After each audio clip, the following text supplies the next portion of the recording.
Hello, lovely friend. I am Dr. Mary Barson. And I'm Dr. Lucy Burns. We are doctors and weight management and metabolic health experts. And this is the Real Health and Weight Loss Podcast. Hello, my gorgeous friend. How are you this morning? I am fantastic and am joined, as always, by the gorgeous Dr. Mary. How are you, Dr. Mary? I'm very good. I'm recovering from a bit of a fright just before I was, so I've still got racing heart rate. I'm good. I'm fine. I'm ready to podcast, but I was walking around outside barefoot around my path to get a bit of sunlight, and I came across a snake. Just a little one. It was either a little brown snake or a little juvenile tiger snake, and it was there on the path in the woodshed, and I saw it and I went into massive fight or flight response. In fact, I froze, and then the snake saw me, the little snake, and it froze as well. I frightened it and it had frightened me, and we both froze, and we're just both staring at each other. And then I back away, and then the snake slides off, and then I grabbed the dog and came inside. So, yep, I've got some adrenaline coursing through my body, got some increased counter-regulatory hormones. They're definitely quite high. And a very appropriate use of the fright and flight response. Indeed. That's right. Stop and back away. I also think that, as a kid growing up in Australia, we are taught this. We're taught snake safety, and that's what you do. You freeze and you back off. I know my dad growing up in Canada was taught bear safety, and I don't think that my instincts would be quite so well honed if I came across a bear as perhaps his was. And he did have a couple of encounters with bears when he was a little kid. So there you go. Yay to everyone who told me what to do when you see a snake. Thanks. Yeah. Oh, I know. And in fact, we do this a lot, don't we? We, practice fire safety, fire drills. If you're in the bush like we are, then, we have fire safety plans around bushfires and all sorts of things. Kids learn what to do in a house fire, and they have their drop roll? Stop, drop, roll. Crawl, yep. Or something like that. Stop, drop, roll. Thank you. Yes, it's again a three-point plan is always good. That's if you're on fire. Wait. Oh, that's if you're on fire. Right. That's right. Yes. Stop, drop, roll. Yes, absolutely. But the drop. Yeah. So, it's always helpful to sort of almost mentally rehearse situations so that when they happen in true life, you know what to do. But again, like everything, it's all about balance, because you don't want to spend your whole life mentally rehearsing a snake, never to see one, That would be unhelpful. Yeah. Which I guess is why we, at Real Life Medicine are always talking about balance. Absolute. Yes. Balance is key. Balance in all things, not all things in moderation, but all things in balance. Indeed. Which brings us to our topic today, which is something that we are asked a lot, which is great, around fasting. So people wanting to know all the things that we're going to cover in today's potty, which is, how do I balance my protein requirements with fasting? What's the difference between fasting and dieting? Do I lower my metabolic rate if I'm fasting? And we thought we'd do some bit of myth busting, and then I guess, who should fast, who shouldn't fast. And I probably could even rephrase that to who could fast, who couldn't fast, all of those things, as well as, some tips to help you if you're wanting to do some fasting to just make it a bit easier. We spend time talking to our gorgeous people about why they perhaps feel like every attempt at weight loss has failed, why they have failed every diet under the sun. People come to us and we hear this a lot. I've tried everything and I can only lose weight for a bit and it always comes back on. And we spend time educating and empowering our beautiful people to understand that it's not them that's failed. It's the weight loss advice that they have been given that has failed them, because no matter how it's sort of packaged up and branded, almost all weight loss advice out there for the last few decades has focused around calories. this idea that in order to lose weight, you need to burn more calories than you eat. So you either eat less and or move more. And that is how you lose weight, because we are simply just buckets of calories, and that's what you need to do. But this has a really, really false assumption at its core that makes this advice extremely unhelpful, damage, and in fact, it has failed. It has failed so many people time and time again. And that core belief is the idea that the calories that we consume and the calories that we burn are independent processes.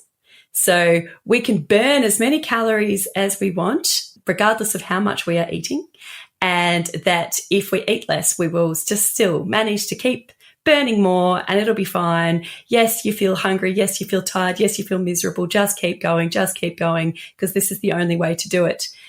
But a fundamental truth here is that the amount of fuel that you consume, the energy that you consume, and the energy that your body will then expend are intricately linked with complex hormonal processes, and they cannot be uncoupled at all. So if you eat less, particularly over a long period of time, your body will burn less. And this is at the expense of your resting metabolic rate, at the expense of your energy, and really at the expense of your health as well. And then with that lowered basal metabolic rate, when you go back to not restricting your calories, this is why you gain all the weight back on, probably plus a little bit more. And this is that whole yo-yo up and down diet roller coaster. So we tell people calorie is not the answer. It's actually really hard to unlearn that belief. Like, it's such a, for me in particular, Diet Queen, it was such a fixed belief that the very first time I heard this, I just thought, oh, what a load of bollocks. What a load of bollocks. Of course, you eat less, you're going to lose weight. Of course you are. And, I had a lot of evidence for that in my own journey, as I'm sure lots of you lovelies out there have too. When you do eat less initially, you do lose some weight. And that's the trickery of it all, the illusion, because it doesn't stay off. And that's the bit that is not our fault. That's the bit where we've been given the wrong advice, the wrong plan, the idea that you just need to keep eating less. And if you're not losing weight, then you're doing something wrong. You're not exercising enough, or you're still eating too much.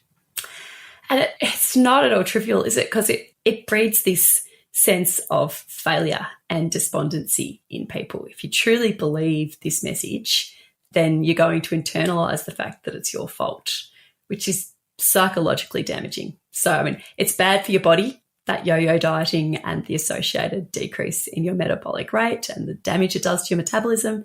And it's bad for your mind, that you fail and you fail and you fail with that predominant, social paradigm that you fail and it's your fault. So I hate this. And this is a really important thing to unlearn. And, it can take a little while to unlearn.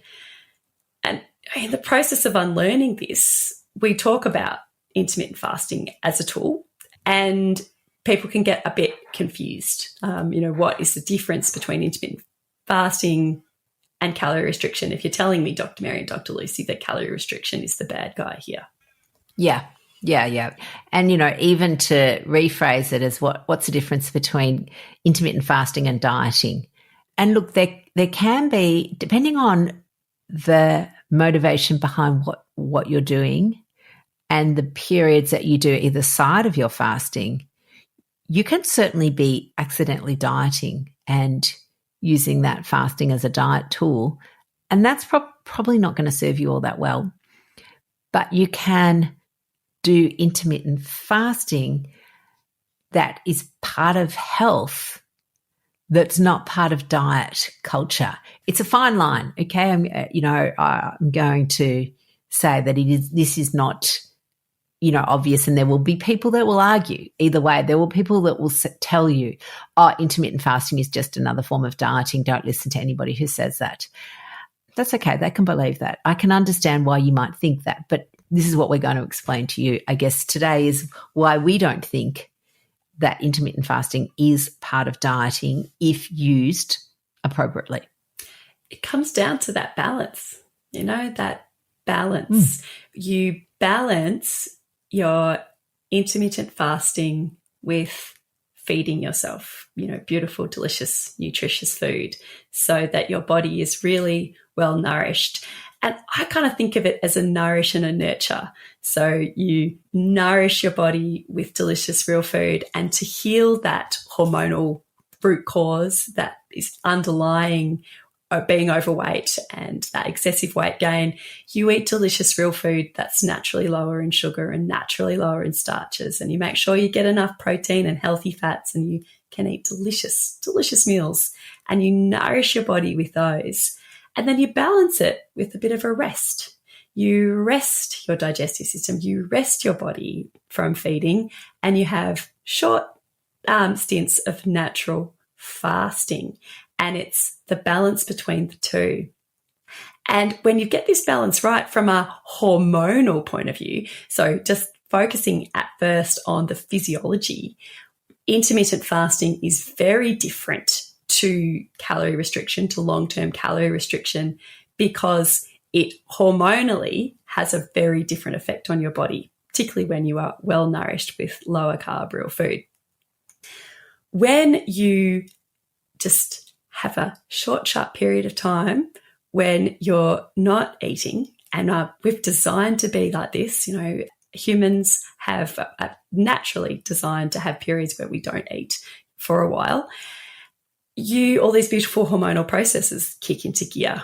It's a metabolic switch that is essentially flicked. It's a reasonable metaphor to use. And we go from being in a fed state to a fasted state. And in this fasted state, all of these beautiful different hormonal processes get switched on. We go from being sort of catabolic to sort of gaining weight to anabolic. And during this phase, a really wonderful thing is our insulin levels are quite powerfully reduced. So intermittent fasting is a really useful, healthy strategy to break that cycle of high insulin that is the main driver for excessive weight gain. But it's not just that. Other things happen. We get increased growth hormone and increased noradrenaline, which increases our resting metabolic rate. So whereas, chronically just eating less than your body needs day in, day out, that chronic calorie restriction, our body responds by spending less energy, by lowering our resting or basal metabolic rate. With short, sharp bouts of intermittent fasting, the opposite happens. We actually increase our resting metabolic rate, which is a beautiful thing. And additionally, all of these wonderful healing processes are turned on. Our body goes into this healthy recycling mode, and we sift through old cells and old junky proteins and precancerous cells, and we break them down and we fix them, and all these beautiful things happen in this fasted state. So you can see how it really is. It's a nurturing. You nurture your body with this rest from food, and you balance it by feeding your body as well. Yeah, absolutely. Which is the opposite of 6 small meals a day. I cannot tell you that 3 meals, 3 snacks that I did, again, I did light and easy for a long time, thinking that would be the key because, in my head I had this idea that I just needed a chef to cook for me and then it'd be fine. So light and easy, 3 meals, 3 snacks, that didn't result in long-term weight loss.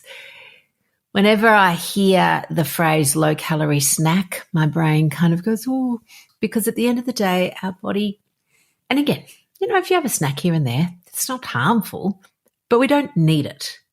We don't need to snack. The snack food industry, aka junk food industry, has created this paradigm or this story that we need to snack, and they've solved that terrible problem of snacking for us by providing us with a huge range of options that line their pockets.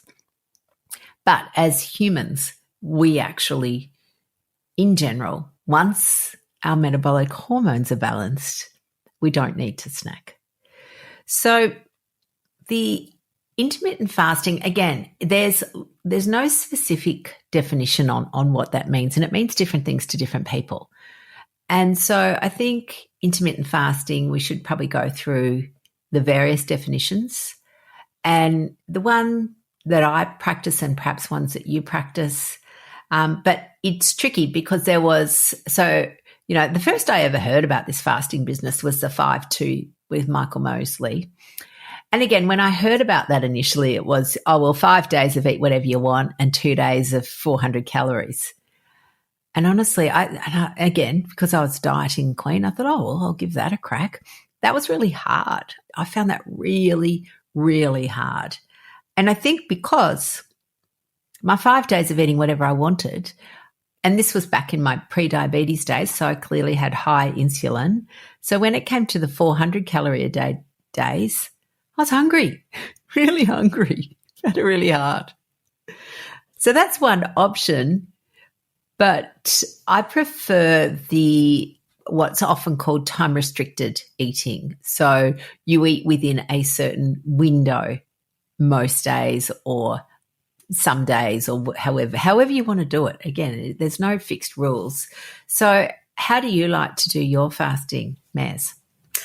Yeah, what works for me is I'll naturally do, most days will have a 16-hour eating window, just naturally. I wake up in the morning and I'm not hungry for breakfast. I very rarely am. So I often won't have breakfast and instead will have a lunch and a dinner, maybe another meal in there as well. It really depends on how I'm feeling. So that's like my normal feeding day is I have 2 or 3 meals in a 16-hour window. And then I have intentional fasting days as well. And for me, 2 a week is good. And in my intentional fasting days, I will just have a 1-hour eating window. And so I fast for 23 hours or so.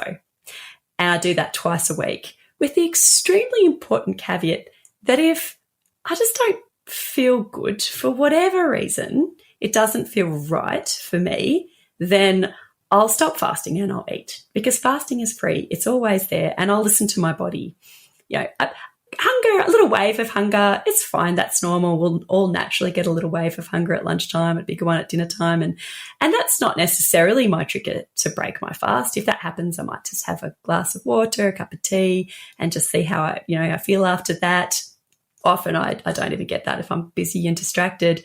But if I get like quite significant hunger, or I feel a bit weak, or just something, my body's just saying, actually, I'm not loving this right now, so I'll eat. And that doesn't happen very often, but I will do it. And additionally, if something happens that really stresses me out, like usually in this case, psychological stress, quite typically with a day at like rural on call, and something big goes down, and we're dealing with a really sick or injured person, a patient, I find that understandably quite stressful. For me personally, that I will always break my fast then too. I'll just have something to eat in those circumstances when my body's already quite under a lot of strain because of psychological stress. So that's how I do it. How about you, Liz? Yeah, look, I'm a bit the same. I'm certainly not hungry in the mornings. Although, interestingly, if I do eat in the morning, say it's the weekend and we're going out for a cafe meal or something, and I have something at 8:30, for example, I'm actually not hungry then for a long, long time. Like, it's interesting to me. Whereas when I used to eat cereal for breakfast, #cereal for breakfast, I would be hungry about 2 hours later. So it's interesting that if you do eat in the morning, you will find that, and again, if you're really in tune with your body and your metabolic hormones are back to normal, then you will find that you're not hungry later on in the day.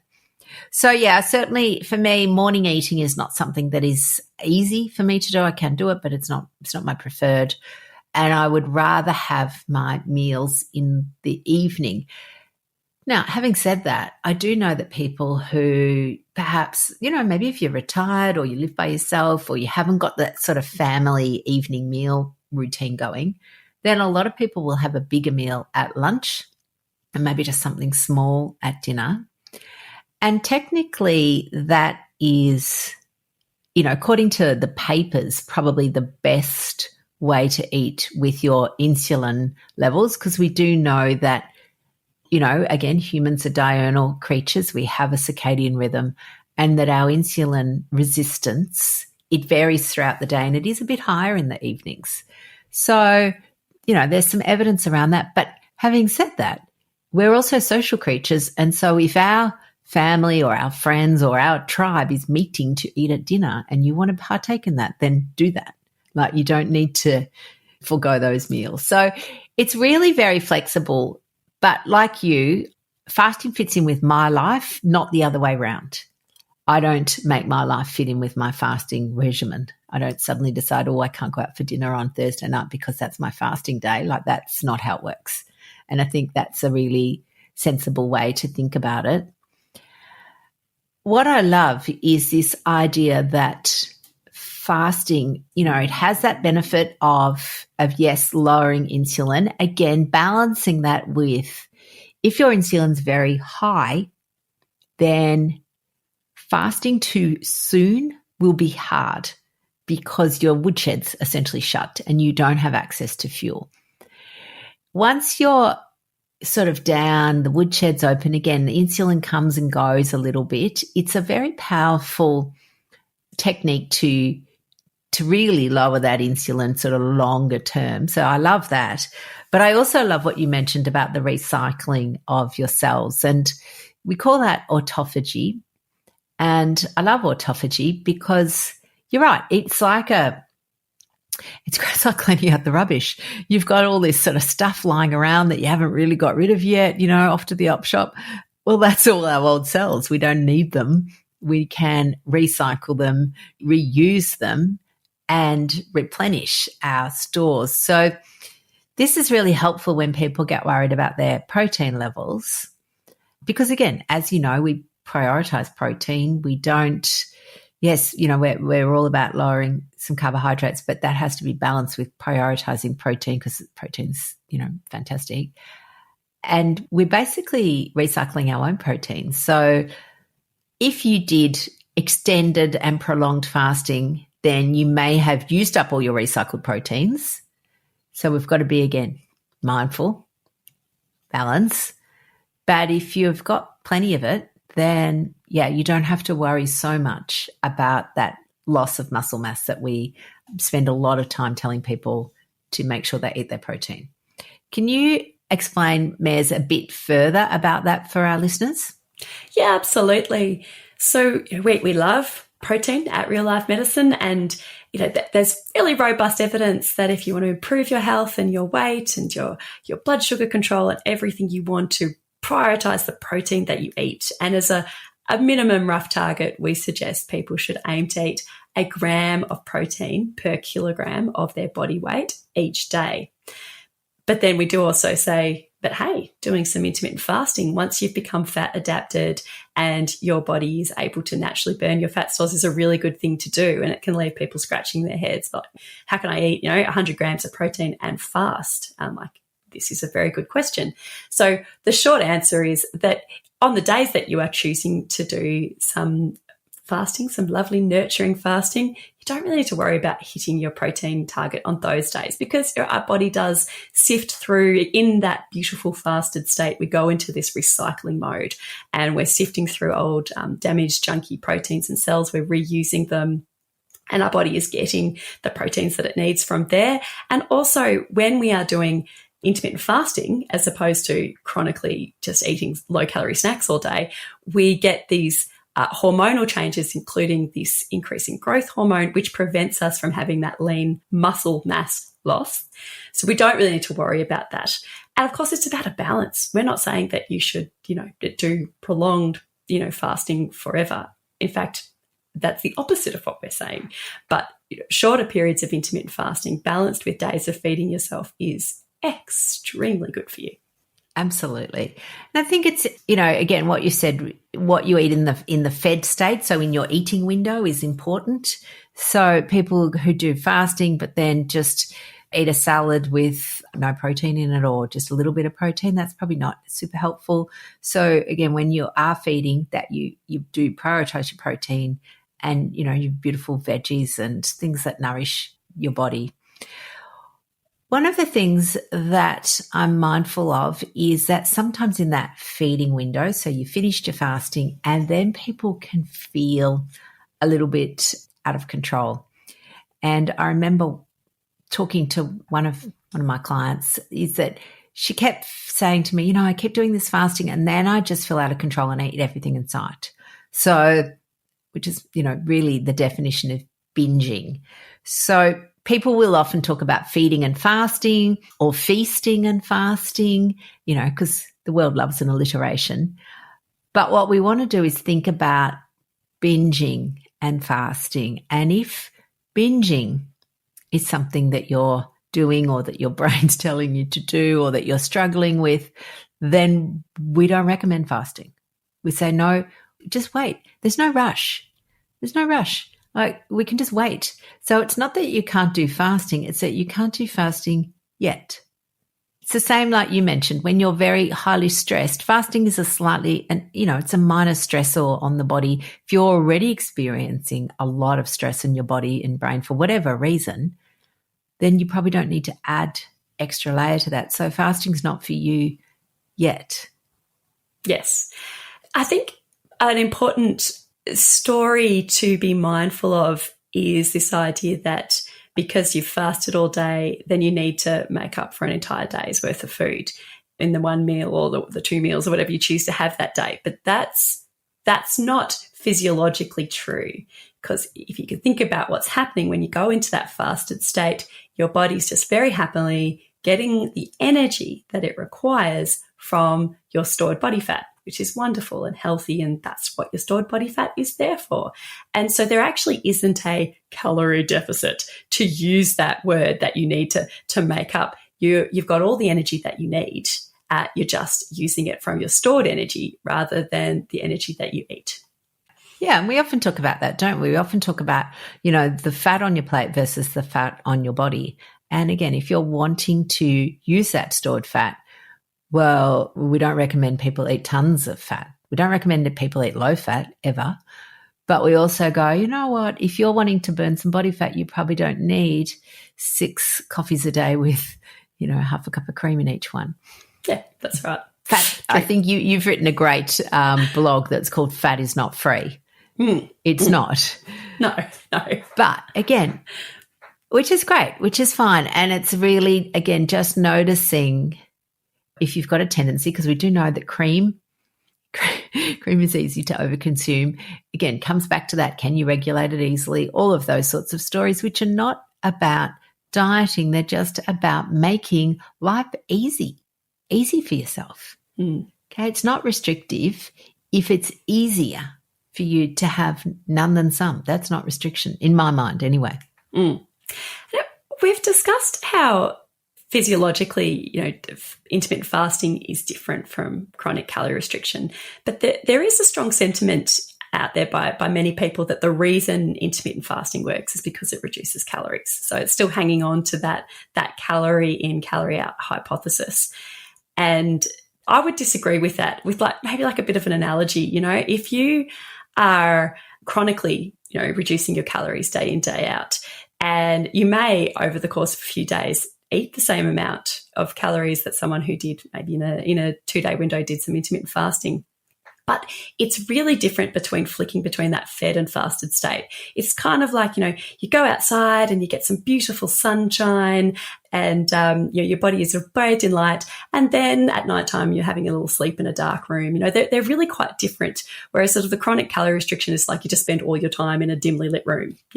They're not identical. Yeah. They are very, very different. Napping. Yeah, that's right. That's it. Yes. Yeah, that's right. Constant napping. That's not what we want. So the benefits of intermittent fasting really, they transcend any talk of calorie restriction. Yeah, absolutely. And I think one of the things that is tricky, because people, again, you'll have people go, and I think it was Jason Fung that said something along the lines of 50 calories is still fasting or something along those lines. But we do know that if you eat any protein, it does turn off the autophagy. So the autophagy being the fancy name for recycling of your old proteins, which is healthful, very helpful. So, cream has some protein in it. So it depends a little bit on what your aims are with your fasting as well. Certainly my foray into black coffee started because I got to the point where I was ready to do some fasting. So I didn't start off like this, and I didn't start my low carb lifestyle off with black coffee. And if you told me, I probably would have said, no, I'm not doing that. It was just a bridge too far. And again, there's no rush. So I did the, first bit, and then I got to the point where I went, you know what, I might actually just give this fasting like sort of a proper go. And so I moved to black coffee, and, lo and behold, I'm still alive. It wasn't terrible. And in fact, I've grown to like it. So I think that if you're wanting the benefits of fasting with autophagy, then we need to be mindful of the drinks that we consume during that time. And again, I think the tricky one is, some cream in your coffee and probably even bone broth, because bone broth is often used because it has lots of electrolytes. And so that can be helpful in fasting because we do need salt, but it does also have protein. So if you're fasting for your autophagy, so to recycle your proteins, then you're probably not going to do that if you're drinking bone broth. But if you're doing it to lower your insulin and really empty out those fat stores, then that's probably still okay. Again, it's like there's no rules. This is just an experiment that you do yourself. Lovely, Lucy. Say we've got some people out there who feel like they're ready. They've been on a lower carb real food diet. They're fat adapted, ready to take their healing journey to the next stage. Like, how would you advise people to actually start intermittent fasting? Like, what do you actually do? So first thing is, I always say to people, well, just make sure you're not pregnant or breastfeeding, because we don't really recommend intermittent fasting during those stages. And assuming that's not the case, and that you're not, accidentally covering up an eating disorder, then what we would be saying is that you go slow. There's no rush. So you can easily do it. You're the boss of you. So one technique is just to go, I'm not hungry this morning. I'll just wait till I'm hungry. And again, depending on your lifestyle, you might be a teacher and you might just wait till, recess and to have your first meal. Or you might be an office worker and you've got more flexibility, and you literally just wait till you're reasonably hungry and you go, right. And sometimes people will do that and they go, oh my God, I can't believe I just got to 1 o'clock. I didn't even try. It's like, yeah, amazing, isn't it? So going gently with your body is by far and away the kindest and usually the most effective for long-lasting fasting habits. Remembering our brain doesn't like things that are super, super hard and difficult. It will avoid pain. That's its job.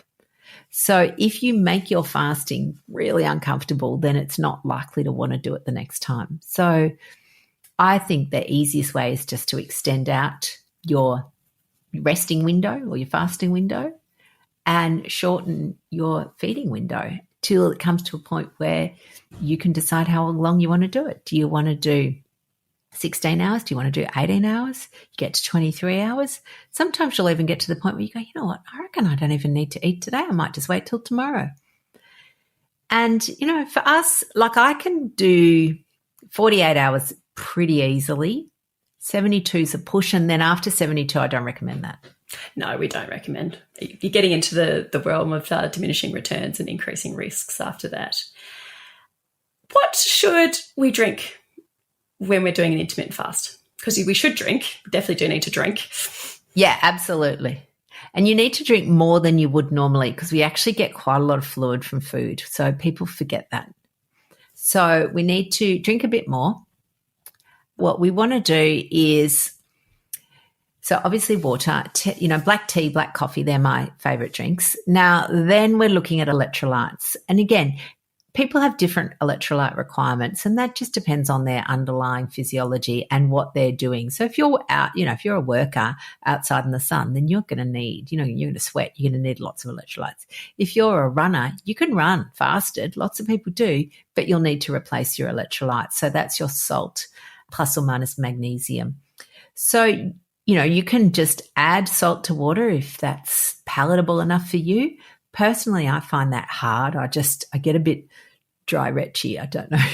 Salt water for me is not that. I have no problem with doing that. Yeah. It's much easier for me to just dip my finger in a little bit of salt.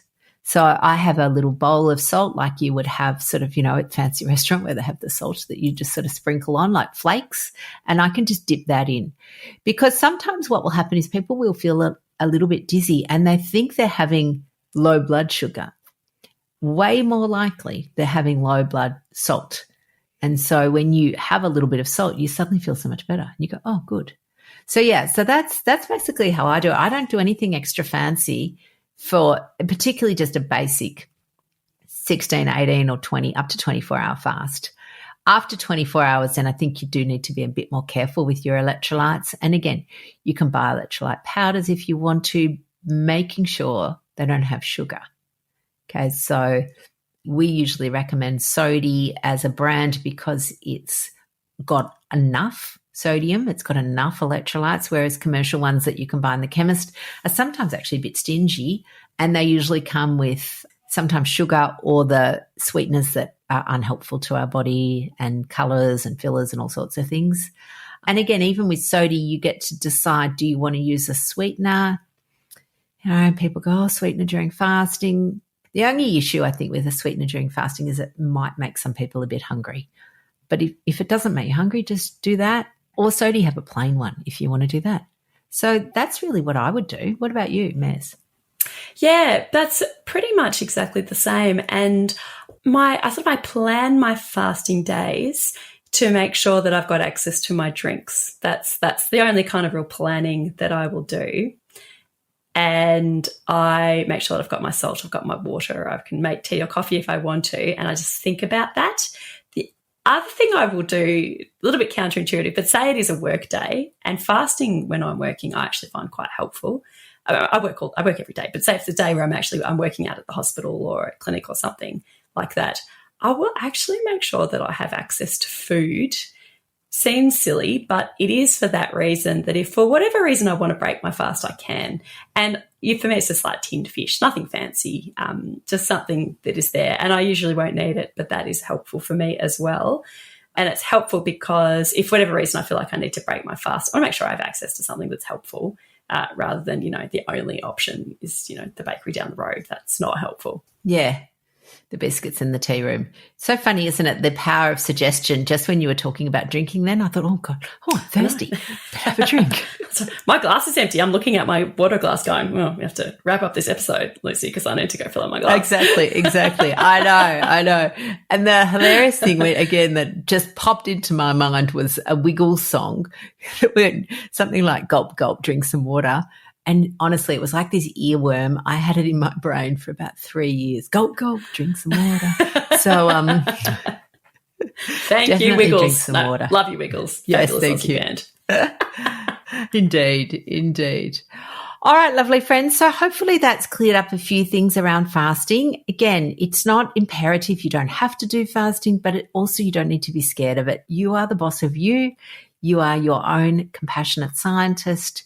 You get to decide what you're going to do, for how long and when, and there's no medal for he who fasts longest. There is no medal. So if you decide you're going to fast and for whatever reason you need to break it, it is not a failure. It is just listening to your body and being in tune with it, which is basically the whole idea of health. Love it. Balance, beautiful people. See you later. See you next week, lovelies. Bye now. The information shared on the Real Health and Weight Loss podcast, including show notes and links, provides general information only. It is not a substitute, nor is it intended to provide individualised medical advice, diagnosis, or treatment, nor can it be construed as such. Please consult your doctor for any medical concerns.